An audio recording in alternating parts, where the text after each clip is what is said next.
Welcome to Women of Worth Worldwide. We are a ministry of New Life Behavior International. We're women teaching women from the book, A Sense of Self, written by Dr. H.M. Motzinger. Today, my guest is Carol. Welcome, Carol. Thank you. It's good to be here today with you. We're so glad you are here today with us to explore the first part of Lesson 4. Why did I do that? Certainly a question that all of us have asked ourselves from time to time. So as we begin, I'd like you to just do an introduction, if you would, including how do our thinking and our feelings impact our behavior? Well, we sometimes think we know why people behave the way they do because we see their actions. That's pretty obvious to look around and see how people act. That's their behavior. But what's at the root of that? What causes them to be that way? Well, those are good questions.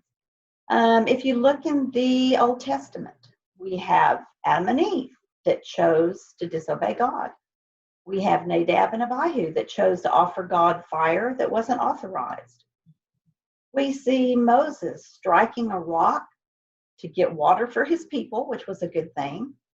But he didn't follow the directions. He didn't achieve his goal the way he was supposed to. Then we have Peter, who walked with Jesus for 3 years, and yet he denied even knowing him. So why did these people make those choices? Well, in Proverbs 23, verse 7, in the King James Version, the translation says that as a person thinks in his heart, so he behaves.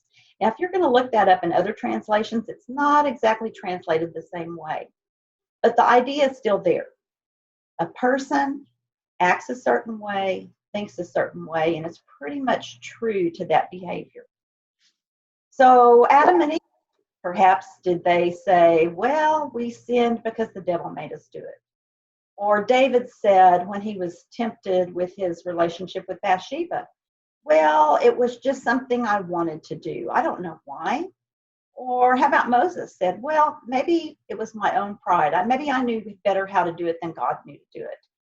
And then we might hear people around us say things like, well, I don't know why I did it. Or I did it because I was angry. Or maybe I had had something to drink. Or maybe somebody else caused me to do it. Not taking responsibility. Maybe Peter would have said, well, I was afraid of the other people, so I had to change my mind. Or Judas, when he betrayed Jesus, maybe it was greed. We don't know exactly what these people were thinking, but we do know what some of their values are and some of the things that have been reflected in their lives because they were believers and followers of Jesus. So sometimes there's external forces that might cause us to behave a certain way. And definitely we need to learn how to accept responsibility instead of blaming it on other people. Well, thanks, Carol, very much for that really good introduction to this lesson because it's rather deep. There's a lot to look at here. Could you tell us about the 3 general answers people often give as to why they behave the way they do? All right. Well, looking back in your other videos, Joe, I did go back and look because this kind of interested me, the 3 reasons we've got here. And in video 1 with Linda, she introduced these 3 ideas of worldviews of God. First, we have the atheist, then we have the agnostic, and then we have the believer in God. With the atheist, we have a person who is going to behave to protect their own survival of their self. So the responsibility is only to themselves. When they behave, they're skeptical, they are cynics. It's all about their own choices affecting them and nothing else. And then we have the agnostic whose behavior reflects their acceptance of the group they're in. Well, this group tells me that it doesn't matter what I believe.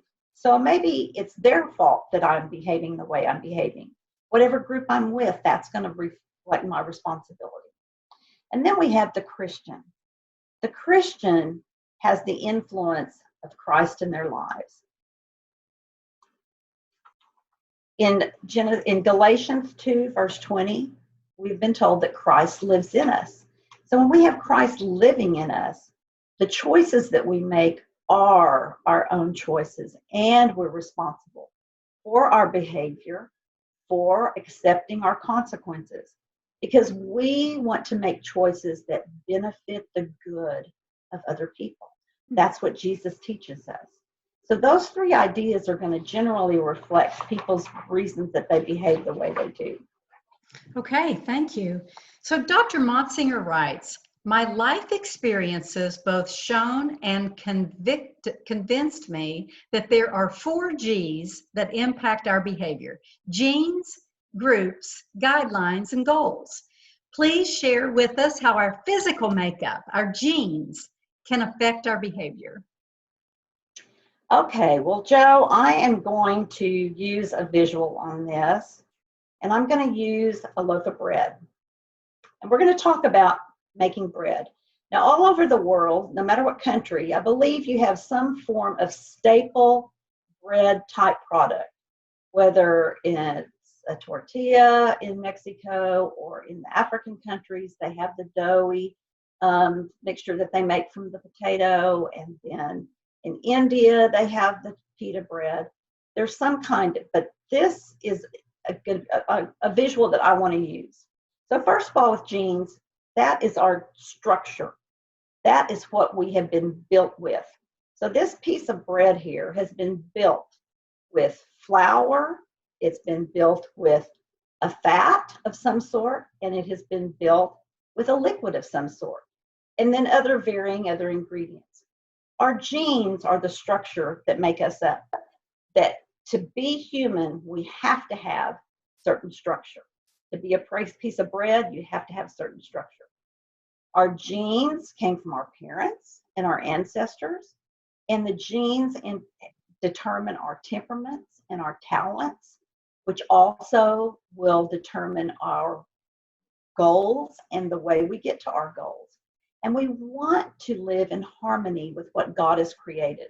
In Psalm 139:14, it says, I will praise you, Lord, for I am fearfully and wonderfully made. We are made with all of these ingredients, our genes, that create the structure that's going to influence eventually the behaviors that we choose. Okay.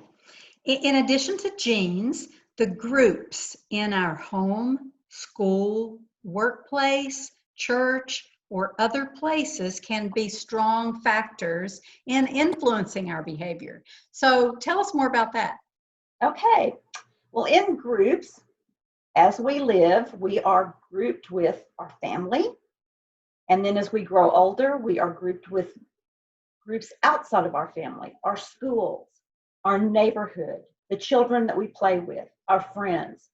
Then as we continue to grow, we're grouped into our education status. We're grouped into our work environment. Then we choose friends, and we're grouped with our friends that we choose. And all of those influence how we use our structure. So let's go back and look at the bread. We've got the flour, but there's lots of kinds of flour. There's cake flour, bread flour, rye flour, wheat flour, gluten-free flour. And what about fat? There's oil, there is lard, there is coconut oil, there's almond oil, there's macadamia nut oil, all kinds of oil. And then you've got all kinds of rising agents. What do we do about that? How are we going to mix all these things together, and what liquid are we going to choose? Milk, water, to get to our end product. So those are the groups. The groups influence the product that we're going to end up with. What this bread is going to look like is going to be determined by the groups of the flour, what we choose, the group of the fattening, the group of the rising agent. So that's how that works. And in our lives, it's the same way. We want to choose groups that will encourage us in good behavior, not discourage us from bad behavior. Paul even says, he gives us a warning. Watch out for evil companions, because they will influence you. And David in Psalms 55:20 says that there are companions who will betray you. So we can't totally lean on the groups around us. We have to make wise selections and follow as adults when we become adults to choose our best choices. Oh, thank you so much, Carol, for giving us that insight. And the next is guidelines. So I'd like you to give us a definition of what Dr. Motzinger means by guidelines, and then how do they impact our behavior? Okay, well, the guidelines are going to be what we catch or we develop to be the instructions that guide us through life. What values, what ethics, what priorities. We don't inherit our guidelines. These are things that we thoughtfully consider about how we're going to take these genes, these ingredients, and how we're going to take the groups of these people we are with and the groups of these ingredients and how we mix it all up together, and it influences our product at the end. So looking at the bread, are we going to follow the steps that are created to have a successful product? Or are we going to choose to follow our own ideas, follow the ideas of somebody else? Psalms 119 is a long scripture that we have from Psalms with David, talking about the wonderful instructions that God has given to us. And those will provide our lives the wisdom, the guidelines that will help us to be successful and have a good product in our life.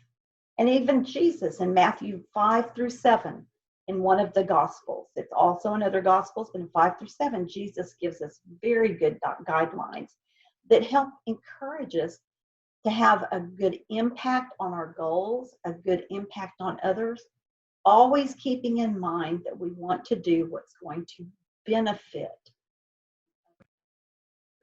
and that we will be honoring God. Okay, thank you. Finally, our goals affect our behavior. So I'm looking forward to hearing what you have to say about that. Okay, so our goal is to be a finished product. Is it useful? Is it helpful? Is it edible? Is it delicious? Is it what we desired? Is the outcome what we want? Well, did we use our genes correctly? Did we use our groups correctly? Did we follow the guidelines that have been created?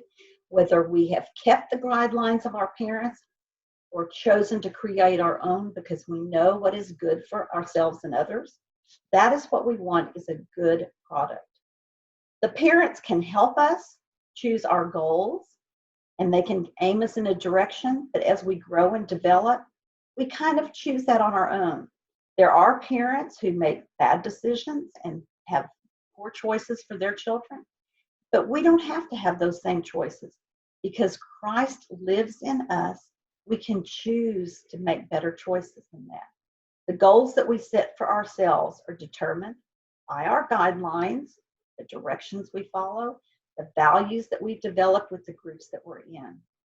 We all have goals, and we need to be responsible for our choices also. And because we have Christ living in us, we can make that choice to be responsible. Look at Jesus.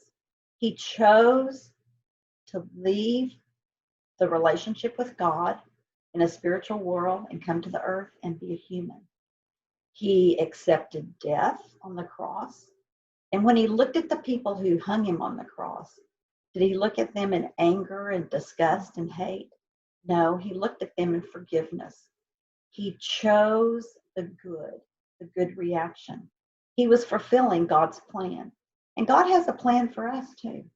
He wants us to choose what is good.